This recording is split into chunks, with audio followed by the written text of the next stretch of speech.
This May the 8th marriage amendment, we encourage you to go to the polls and vote. We've got Frances Blaylock, Mrs. Frances Blaylock. I've asked her to come and explain to us, shed some light on what this amendment is all about, and I thought it was very interesting. She shared some things with me this morning, so I'm going to ask if she'll come and do that for us right now about this marriage amendment. My first question to you, how many of you are thoroughly confused? Well, I was too until I got a good explanation, and I wanted to share that with you. This will be available outside in the vestibule if you want to pick it up and read all the details. I'm not going to share all that with you. But what has confused us is that we think we're changing something, and we really aren't. We're moving something.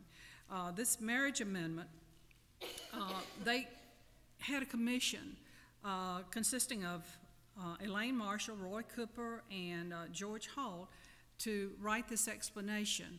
And in doing so, they have said if you still have questions, contact them, but their explanation is here. I'm just going to share a part of it so that this drives it home to you.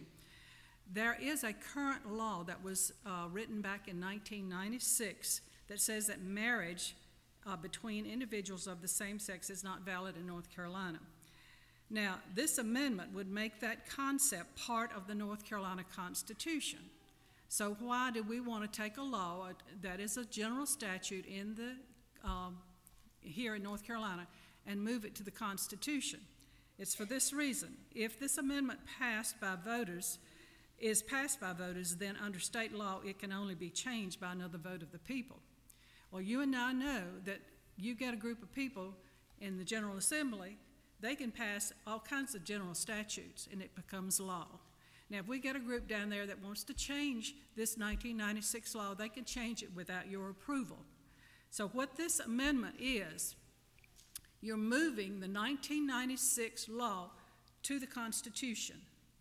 That safeguards it there, and when they want to change the law, which we're not changing the law, we're just moving it, then they've got to come back to us, tell us what the change is, and we vote on it.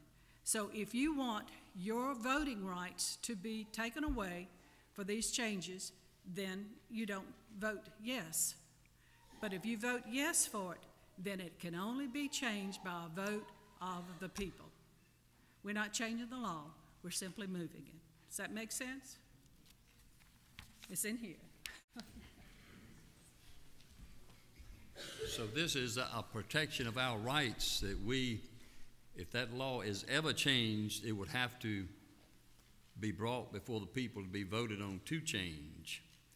If they vote against this amendment and that part of it passes, it just take away our rights. So you need to vote for that amendment to keep our rights within the people, to make sure that that law is changed. It will be changed by the vote of the people. Thank you, Frances, so much for that.